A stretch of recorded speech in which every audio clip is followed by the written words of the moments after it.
what's going on, guys? My name is Shane, and it's been quite a while since I've sat down and filmed a formal video like this. I've been going through some major life changes as of recently, and emotions have had an absolute chokehold on me. I was losing confidence in myself for my YouTube channel. I was losing my joy in it. I was falling not necessarily into a depression, but definitely I had to kind of take a step back from everything and worry about my priorities. And now that things are finally starting to fall back into place, I feel like I can get on camera again and talk a little bit. And I say that a bit ironically because I did lose my voice yesterday. It's getting better, but it's still not 100% there. It does kind of hurt to talk, so I do have a little bit of water on the side to help me get through today's video. So there hasn't been a ton of updates about the Micah Miller case. I believe there still may be an ongoing investigation. I am still not convinced. If you have no idea what I'm talking about, I have a whole bunch of videos on my channel about it. We talked heavily last year about it, and then I had to just kind of go on hiatus a little bit. But truthfully, there hasn't been much of an update until now. Well, I should say up till 2 months ago. Personally, I still do not believe that Micah Miller killed herself. I believe that there is more to the story that needs to come forward. And I came across the Robbie Harvey had posted, he had posted about 2 months ago the video that we're going to react to today, but on top of the whole transition of my life and not feeling very well, both physically and emotionally, it took me a second to react to this video. So I have not watched it. I want to watch it with you guys first, see if there are any major updates. The Robbie Harvey was one of the people who have been really on top of this case, and I just want to know if there's any new information that has been released. If you are not aware, I was also abused by a partner for the past 4 years. It finally ended. I put an end to it in February and had him arrested, and I have trial coming up in about 2 weeks for it. I have been to, oh god, this is gonna be tough to get through. I'm like still not emotionally 100% there. I've had countless meetings with prosecutors and detectives, and they have a binder like this freaking thick, and there's still more that we need to go over. So I have a couple meetings next week where we're kind of really crunching down on the day before trial. It's going to be in front of a jury. I am kind of having a panic attack about it every time I think about it. I have bad social anxiety, so just the fact that people know very, very, very intimate details about that relationship is shameful. It's embarrassing. It's a whole bunch of things. Imagine, you know, taking a very, very intimate conversation between you and someone you loved, and you know, you think it's always going to stay between you guys, and now it isn't. And not only that, it's going to be shared with an entire courtroom. So my voice is already starting to hurt, so I am just gonna jump right into this video. Please bear with my voice. This is how it's been. I've got to get back into content creation. I've got to get back into doing things that I love doing and find myself again, because I started losing myself and slipping a little bit for a while. So with that rambling out of the way, let's see what the Robbie Harvey has to say. His video is called What's Going On with the J.P. Miller Case, so I'm just gonna play it and give my opinion as we go. Many of you have questioned why I have stopped covering the John Paul Miller story. Well, it's simply not true. Have I taken a break? Yeah. Is there a little bit of strategy behind it? Yeah. But I did spend the summer focusing on my family, getting closer with my wife, getting closer with my children, which, by the way, a reminder, John Paul Miller is not allowed to see his children because the courts have deemed him a danger to his children. But now summer's over, and I wanted to give you guys a brief update as to what's going on, a brief update as to what I have been working on. And some of the things I'm going to say in this video, I want to be very, very clear. Some of you may not understand, but there are certain people in this video who will understand. I get mixed opinions anytime I react to his videos, the Robbie Harvey's videos, but he does have a very distinct way of telling his stories, but I don't think it takes away from the credibility that he has as well. You see, John Paul Miller, I have not stopped. There isn't a day that goes by that I don't work on this case. I mean, he kind of contradicted himself a little bit there by saying that he did take the summer off to spend time with family, and then goes to say that he hasn't taken a day off to work on this case. Now, do I think this Robbie is eating, sleeping, breathing Micah Miller's case? No. Does he have every right and should take that time off with his family? Absolutely. There isn't a day that goes by that I don't talk to somebody about bringing justice, not just for Micah,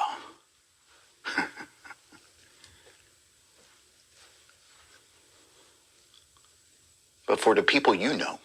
Now, I believe there were some Jane Does that there could be allegations that John Paul had.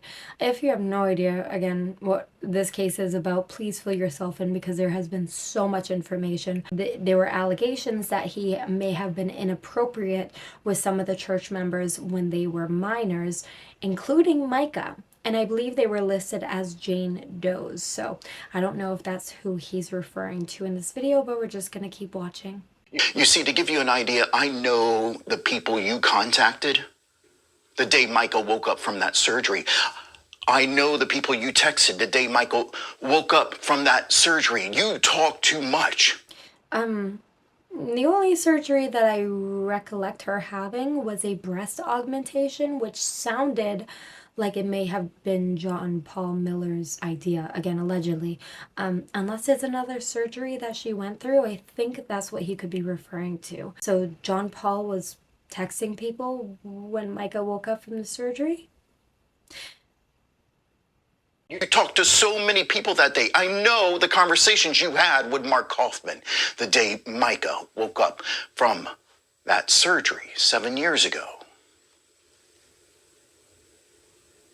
I know you were telling people immediately that you thought she was going to take her life. Okay, just saying, if I was married, but if I was still married and I genuinely had even the inclination that my partner was going to take their own life, why would I start telling a whole bunch of would I start texting a whole bunch of people about it, or would I just kind of tell, like their parents and then professional help? I'm just trying to think of kind of how I would handle it if I was in that situation. I think that is a bit odd. I don't know how many people he texted. I don't know really what Robbie's alluding to here. I'm hoping he'll kind of elaborate a little bit, but that is a little strange. And John Paul, I know about the alleged incident many years ago where she apparently went into the yard and tried to take her own life. And I know the people you talked to that night. She didn't try to take her life. You were scared that the police were going to be called. You were scared that the police were going to come because, remember, you are a felon. You were scared that you were going to be caught with a weapon inside of your home. You know good and well that Micah did not attempt to take her life. Matter of fact, I believe y'all had a chuckle about it. Again, you talk too much. Oh, okay. It sounds like he knows. I'm gonna let him keep going. I know about the women prior to you and Micah getting married. Remember that Micah was also first married. JP is not her first husband. Micah was married to JP's, was it like best friend? And then got divorced and then got married to JP. I think they had a very casual ceremony. And then she had her augmentation done, if I'm remembering correctly. There were so many details. And then they had like a grand ceremony. I know about you showing up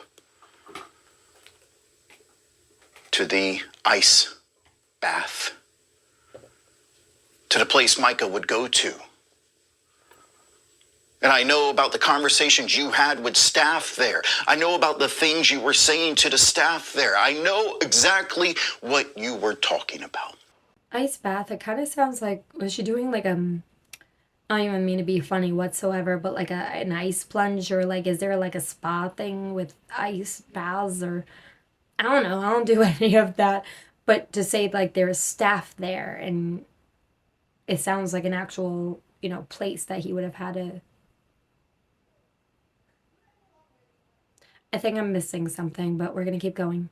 But it gets even better. It gets even better.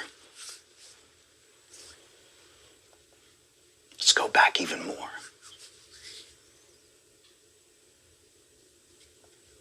I know about you and your brother.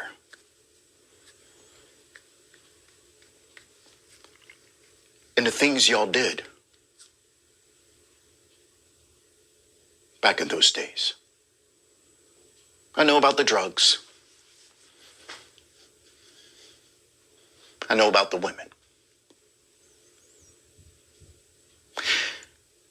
I know the messages that your father told students. I know the things that he threatened them with. I know that he went to students and he said, if you ever talk about this, you will get in trouble.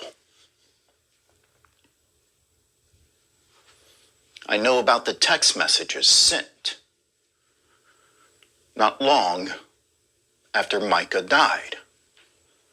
I know about the different stories coming from your family just hours after Micah died. And I know that y'all had to get together and fix your stories because your friends and your family were saying different things to different people. And all of a sudden it became a real mess. And they had to go in behind themselves and they had to fix what they had said. They had to fix the story so everyone was on the same page. And what's crazy is your friends and family knew the details of the crime scene within hours. Just the fact that JP had allegedly, again, Micah had unalived herself on a Saturday. It was like, I think in the later afternoon. JP was then informed hours later by like, let's say she unalived herself at like 4.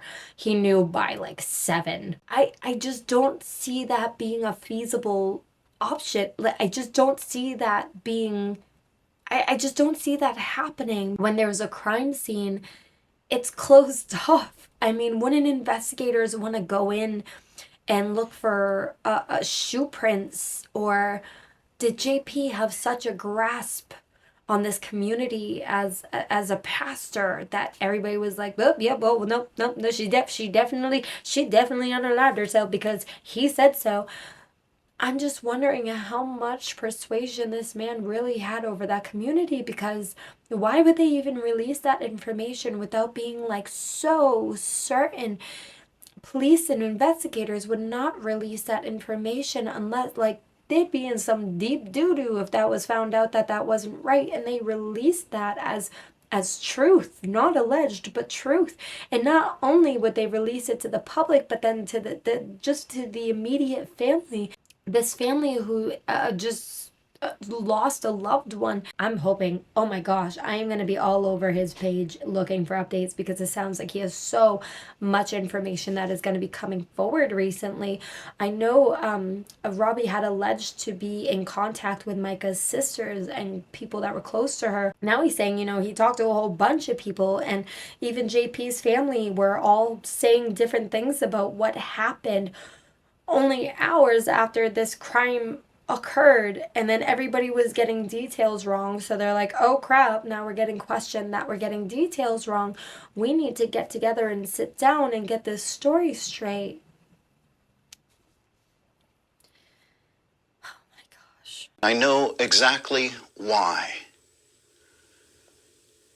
you got up that next day to preach.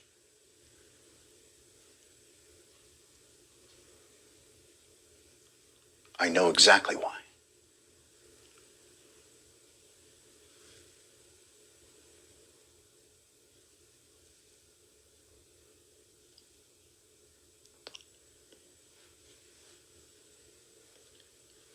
You weren't mourning.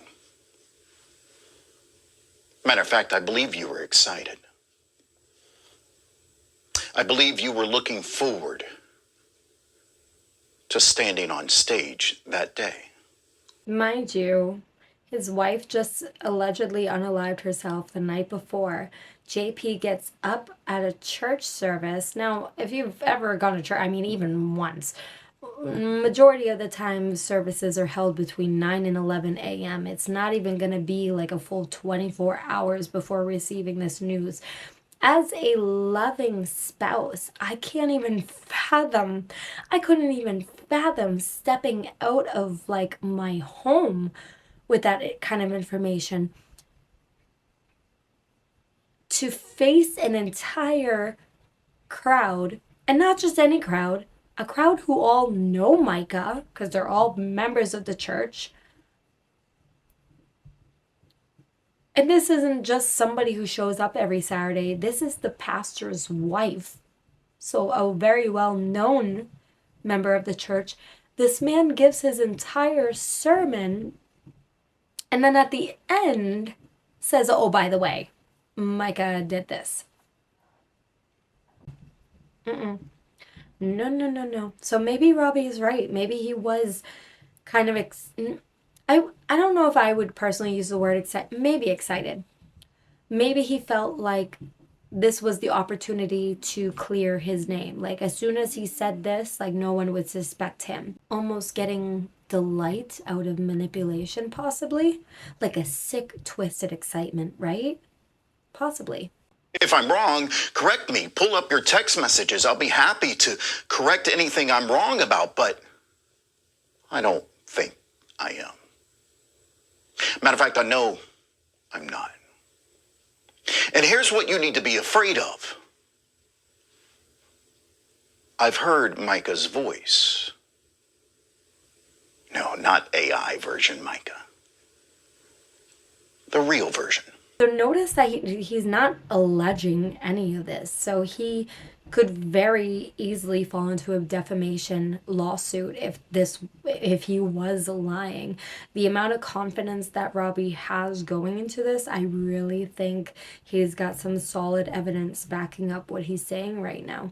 And he's mentioning an AI voice. If you remember from the case, Micah had allegedly made a 911 call when she was at Lumber River State Park. That's what it's called. I'm sorry, I had a brain fart for a second. Lumber River State Park is where she allegedly took her life, and she had called dispatch right before taking her life, and she seems so just like, and again, a lot of people who were ready to take their lives are pretty, like when you genuinely decide that you're going to do it, it may be a peaceful feeling because you're like, well, literally all my problems are about to disappear. But I could tell that there was something really wrong with that phone call from the beginning. And now Harvey's coming right out and saying that it was an AI Micah. And she lists out everything to multiple people, to a lot of people. This is what makes Micah great. She told everything to a lot of people because she knew exactly what you were going to do after she was gone. And so she made sure she passed the information on to multiple people so you couldn't get to them. And I have heard her voice list out word for word, detail for detail, exactly what she was going to do and exactly how she was going to expose you. Micah may have been much smarter than I gave her credit for. I thought she was a brilliant woman, but if that is true, she knew something was going to happen. Now, let me guess. It's Mark's church, right? Mark doesn't like Charles Randall getting involved, does he? I know those two kind of have arguments with each other, don't they?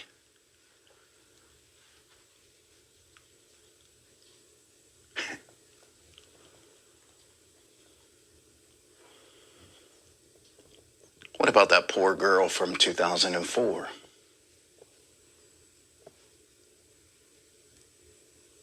No, not Jane Doe's. Those are taken care of. They've got good attorneys.